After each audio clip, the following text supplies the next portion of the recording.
السلام عليكم ورحمة الله وبركاته. إن الله وملائكته يصلون على النبي، يا أيها الذين آمنوا صلوا عليه وسلموا تسليما. اللهم صل وسلم وبارك على سيدنا محمد وعلى آله وعلى أصحابه أجمعين. ازيكم حبايبي، عاملين ايه؟ يا رب تكونوا بخير وصحة وسعادة. شكرا على كل كومنت جميل بتبعتوه، بيفرحني وبيسعدني بعد مجهود وتعب طويل جدا جدا.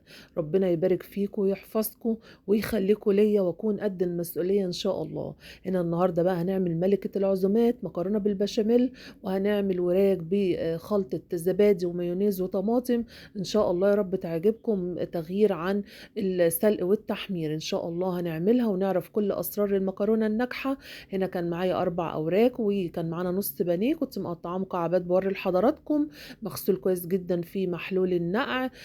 ملح وليمون ودقيق وخل، وبعد كده بنسيبهم لمدة ساعة، وبعد كده بصفيهم وارجع احط عليهم خل مرة تانية، وبعد كده بخليهم حوالي 10 دقايق وبصفيهم كويس جدا لغاية ما تبقى معانا زي الفل. ودي كل المكونات، وهنقول كل حاجة بالتفصيل. اول حاجة كنت هتبل الوراك ونعمل لها الخلطة الجميلة دي، هنسميها بقى الخلطة بتاع ام مكة، تحفة تحفة عن السلق والتحمير، ويا رب تعجبكم. كان معانا حوالي 6 طماطم كبيرة قطعتها مبشور، مقطعاها مبشورة بالمبشرة. أنا مش عايزة أضربها في الكبة، لا أنا عايزاها تكون مبشورة، وحطينا عليها بصلاية. ودي حبايب قلبي كانت واحدة فلفل ألوان أحمر، ودي كانت معلقة كبيرة بابريكا. أنا عايزة الخلطة تبقى حمرة وتبقى جميلة كده، وحاجة بقى مختلفة عن العادية اللي احنا بنعملها. ودي معلقة كبيرة 7 بهارات، وإن شاء الله دي هنحط برضك زيها نفس المعلقة، هنحط إن شاء الله معلقة فلفل أسمر مطحونة. وإن شاء الله هنشوف أحلى خلطة وأحلى تتبيلة، ودعوة حلوة منك باستمرارية القناة. وهنحط نص إن شاء الله معلقة توم، بتدي ريحة جميلة جدا لأي مشويات أو أي لحوم. ودي حبايب قلبي 3 معالق كبار مايونيز، دي 3 معالق كبار مايونيز. وظبطنا الملح، حطينا معلقة، وهنحط معلقة زبادي. وبعد كده إن شاء الله هنحط حبايب قلبي، دي كانت معلقة دبس الرمان. خلطة بقى ولا في الأحلام، مش قادرة أوصف لكم، إن شاء الله تعجبكم وتطبقوها وتعملوها. ودول حطينا حوالي 3 معالق زيت عشان لما تخش الفرن تديها لمعة حلوة. واخلط كل المكونات الجميلة دي ان شاء الله لغاية ما تمتزج مع بعض، علشان نحط فيها الاوراق. عندنا بقى هنا خيارين، لا اما نحطها في الفرن على طول، لا اما ان شاء الله هتستوي وبعد كده اخر دقيقتين بنرفعها من على ورق الفوم او الغطا، مش مشكلة اللي عند حضرتك، وبعد كده نديها تحميرة تحت الشواية. بس انا كانت عندي الشواية بصراحة بايظة، فعلشان اسرع سواها اديتها حبة من فوق من على البوتاجاز، وبعد كده حطيتها في الفرن اتشمعت. بصوا الخلطة بقى، ما الخلطة مش كتير ولا حاجة، هي لما ان شاء الله تستوي وتخش الفرن كلها الطماطم وكل حاجة طبعا المية بتاعتها تتصفى، هيبقى لونها احمر كده، وهتبقى تحفة تحفة. جربيها، ممكن على فرخة كاملة، ممكن تعمليها على صدر ورك رومي. فما شاء الله عليها خلطة الزبادي بالمايونيز بالطماطم بقى بتاعت ام مكة، هتعمليها لاولادك وتدعي لي دعوة حلوة ان شاء الله. هنا بقى بص كنت خلاص خلصتها، وهقفلها بورق فوم، وحطيتها شوية من على البوتاجاز زي ما قلت لك، عشان انا الشواية بتاعتي كانت بايظة، فقلت اسرع سواها. وبعد كده حطيتها حبايب قلبي، اخدتها 3/4 سوا، والربع الاخير خليته في الفرن.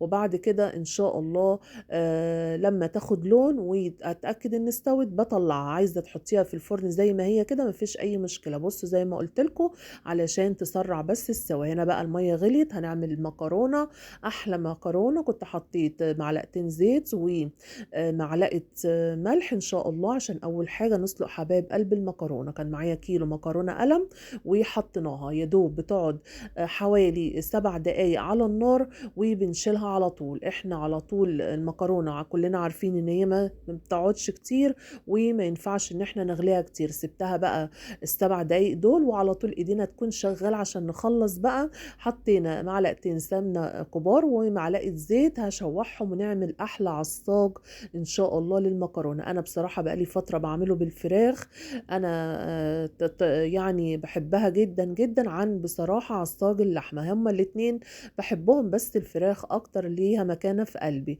فبندّي صدمة للفراخ، ده نُص كيلو بانيه أو صدور عند حضرتِك تقطّعيه مكعبات، وأول ما لونها يبيض كده إن شاء الله ندّيها صدمة، وأول ما لونها يتغيّر كده نبدأ بقى إن شاء الله حبايب قلبي نقلّب. وكان معانا بصلتين وسط، إن شاء الله نفس الطريقة زي بتاعة عصاج اللحمة، بس دي إن شاء الله هتكون عصاج فراخ.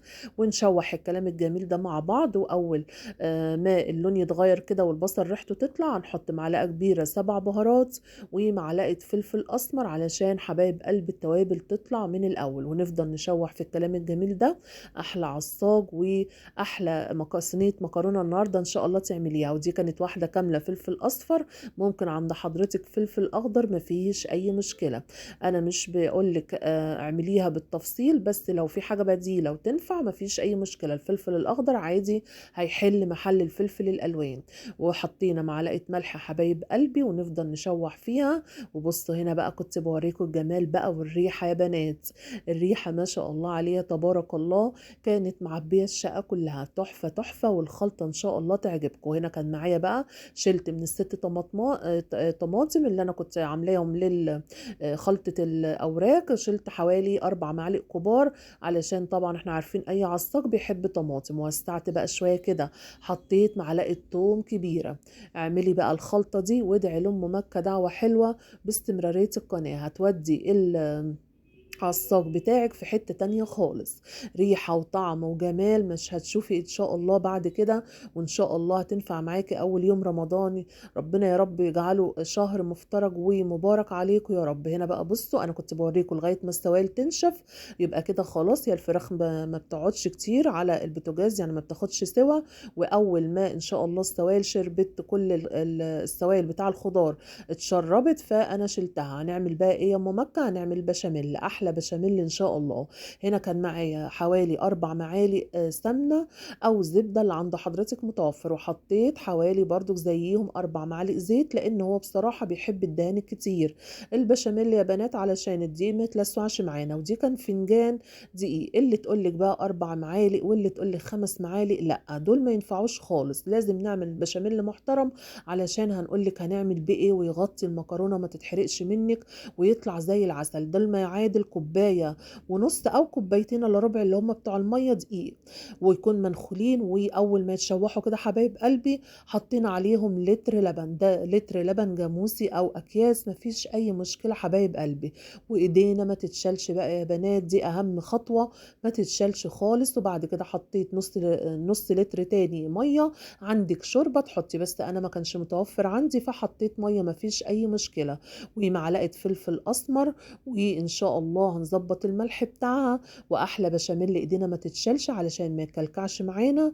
إن شاء الله نفُكّه بأي مضرب سلك عند حضرتِك، وهيبقى أحلى بشاميل معاكِ. زي ما قُلت لِك عندِك شوربة، عندِك الخير كُلّه يا رب، حُطّي، بس أنا ما كانش متوفر عندي فحطيت على اللتر نُص لتر مَيّة عادية. ونقلِّب بقى لغاية ما يتقل معانا ويبقى قوامه عسل، عسل. ده بقى البشاميل بتاع أم مكة بيبقى جميل، بيبقى خفيف كده ما بيبقاش تقيل. هنا بقى كنت جايبة عندي معلقة لبن بودرة، حطيت عليها حبة مَيّة وحطيتها ليه يا أم مكة عشان تعزّز الطعم، عندِك معلقة قشطة، دي حاجات اختيارية على حسب ما حضرتِك عندِك. إن شاء الله عندِك الخير كُلّه، بس بتدّيها طعم حلو. عندِك معلقة جبنة كيري ما فيش أي مشكلة. بُصّوا بقى أنا مش باحبه تخين، هو ما شاء الله عليه ولا معيار ولا أي حاجة، كُلّه ببركة ربنا ماشي معانا، فبيطلع زي العسل. وكل اللي بيدوقها عندي بيقول لي: "أنتِ بتعملي فيها إيه؟" باخد بقى يا حبايب قلبي أول ما الفقاقيع كده تطلع يبقى هو كده استوى وبنشيله، باخد حبة باركنهم على جنب. ليه يا أم مكة؟ هنقول كل حاجة حبايب قلبي بالتفصيل إن شاء الله. هنا بقى جبنا المكرونة حبايب قلبي بعد ما خدت 7 دقايق سوا وصفيناها، نحطها على نص كمية البشاميل، وحطينا حبة على جنب قسمناه نصين. ليه؟ هنقول كل حاجة، نخلطها كويس جدا علشان لازم تتخلط فيه البشاميل عشان ياخد من كل النكهات، اللي هو البشاميل الكريمي ده يعني تحفة، تحفة. إن شاء الله إن شاء الله تعملوها وتجربوها وكنت يكون عندك السعد كله. والبشاميل ما تسمعيش الكلام، ولا 4 دقايق 4 معالق اسفه ولا 5 معالق، لا ده انت حطي كوبايه ونص علشان يبقى كميه البشاميل التقيله كتيره اسفه. عشان اقول لك هتعملي ايه. بص حطينا بقى في الصينيه، جبنا الصينيه دي هي الوحيده اللي برتاح لها بصراحه، وبتطلع لي المكرونه زي العسل، انما البايركس الازاز بيحرقها. فدهنتها كده 2 معلقتين كبار كده بشاميل في القعر، نغطيه كويس عشان هي ما يعني هي ما تلزقش مننا.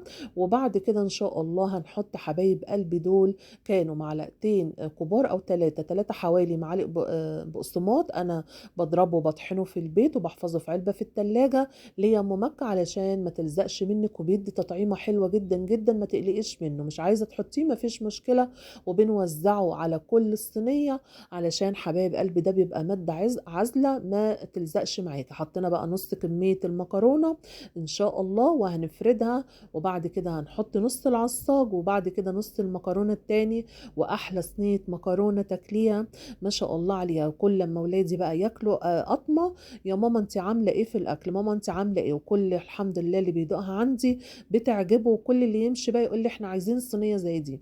فالحمد لله رب العالمين اللي ربنا بيجعل فيه قبول في كل حاجة، يحمد ربنا والف حمد والف شكر على القبول في كل حاجة. حطينا حبايب قلبي العصاج بتاعنا، عايزة تعمليه بالطريقة دي بس لحمة مفيش اي مشكلة، بس انا بقول لك انا بحب بقالي فترة بصراحة بعملها بالفراخ جميلة جدا. وكان عندي حبة جبنة صغيرين حطيتهم، ما عندكيش مفيش اي مشكلة، انا مش بغرمك على حاجة. وانا قلت بس يعززوا الطعم. وبعد كده حطينا نص حبايب قلبي مقدار المكرونة التانية، ونفردها ونظبطها. طب ليه عملنا بشاميل كتير يا ام مكة؟ هنقول كل حاجة دلوقتي حبايبي علشان نغطي بيه المكرونة، والمكرونة تطلع معاكي جوسي وطرية وكلها عصارة، وان شاء الله ما تطلعش متحروقة منك. هنا بقى حطيت حتة سمنة صغيرة بديل السمنة بضايع، على حبة فلفل اسمر بس انا ما كانش متاح، فحطيت بس حتة سمنة للتلميع. وبصوا بقى الكريمة بقى كريمة لباني، جبنة بقى علب، مش قادرة اوصف لكم على جماله. والحمد لله رب العالمين ربنا بيحل كل واحد زاده، عشان هو عارف النيات وعارف ايه النية من ورا ذلك. فالحمد لله رب العالمين على كل حاجة. فردتوا بقى حبايب قلبي. بصوا بقى لازم حبايب قلبي سر من اسرار المكرونة الجوسي ان تغطي كل المكرونة بالبشاميل. ليه يا ام مكة؟ عشان ما تطلعش متحروقة منك والمكرونة تبقى فوق كده ويبقى شكلها مش لطيف وناشفة معاكي. لا احنا بنعمل بشاميل بالزيادة علشان حبايب قلبي يغطي المكرونة، وان شاء الله تبقى تطلع معاكي زي الفل، وكلها بقى الوش كده متحروق كده وماخد بقى اللون الذهبي وزي العسل معاكي زي المحلات بالظبط. سويت الوش اهو وداريت اي مكرونة. بص انا عمالة داري فيها علشان حبايب قلبي ما تبانش معانا. وبعد كده هنحطها ان شاء الله بتاخد ساعة وربع ساعة بالكتير، او ممكن تحطيها ساعة الا ربع، واخر 10 دقايق بالكتير جدا تديها تحميرة من على الشواية. وهنا كنت بنضف بقى الصينية علشان حبايب قلبي لما تخش الفرن مفيش اي حاجة تتحرق معانا. بص تحفة بقى. لايك لأم مكة، ودعوة حلوة باستمرارية القناة. خلاص هنا خلصت يا دوب قعدت ساعة الا ربع، واخر حبة تحطيهم على الشواية. مفيش شواية مفيش مشكلة، تاخد اللون في الفرن عندك الخير كله. وبصوا بقى صينية المكرونة اللي ام مكة مشهورة بيها. كل اللي يجي عندي احنا عايزين صينية زيها، بس والله لو في وقت انا كنت عملت للحبايب كلهم. ودول بقى ال4 اوراق بالمايونيز والزبادي والطماطم. بصوا بقى بيبقى لونها محمر كده، بس انا ما حمرتهاش قوي عشان الشوايه عندي زي ما قلت لكم كانت بايظه. فيعني يا دوب خدت لون كده. انا بحب بصراحه الحاجه مش محروقه، انا بحبها جوس كده في النص. والحمد لله رب العالمين بقى دي بقى خلطه وهميه، تعمليها في فرخه، تعمليها في ديك رومي، تعمليها في بطايه، عندك الخير والسعاده يا رب. وتفضلوا معانا حبايب قلبي. وهنا بقى كنت بقطع لكم قطعه، فبصوا بقى الجمال. والجبنه يعني ما كانتش كتير، بس الحمد لله رب العالمين لما فتحنا الباقي كانت بتمط. بس يعني القطعه دي بقى بص انا مش عارفه بقى ان انا ايه يعني افتحها قوي علشان ما تتبهدلش. بصوا بقى الطبقات، وبصوا بقى المكرونه. بصوا حاجه بتتكلم عن نفسها. لايك بقى ودعوه حلوه باستمراريه القناه ومتابعه، وقولي لحبايبك يخش على مطبخ مكة عشان ان شاء الله يوصلك كل جديد بكل حب وبكل مصداقية. بص الجمال بقى. الحمد لله رب العالمين انا كل ما بعملها، انا من اولى اعدادي في المطبخ ما بطلعش منه نهائي. حب في المطبخ المطبخ لا يضاهي شيئًا، فأنا الحمد لله رب العالمين ما دام ربنا ادّاني حاجة هاخلّي غيري يستفاد بيها، فإن شاء الله بتطلع معايا خفيفة وعمرها ما طلعت تقيلة ولا مجبّسة، أكنِّك بتاكلي هوا، الحمد لله رب العالمين. اتفضلوا معانا حبايب قلبي، واشوفكم إن شاء الله في وصفة جديدة، وشكرًا على أي كومنت كمان مرّة، وفي حفظ الله ورعايته، والسلام عليكم ورحمة الله وبركاته.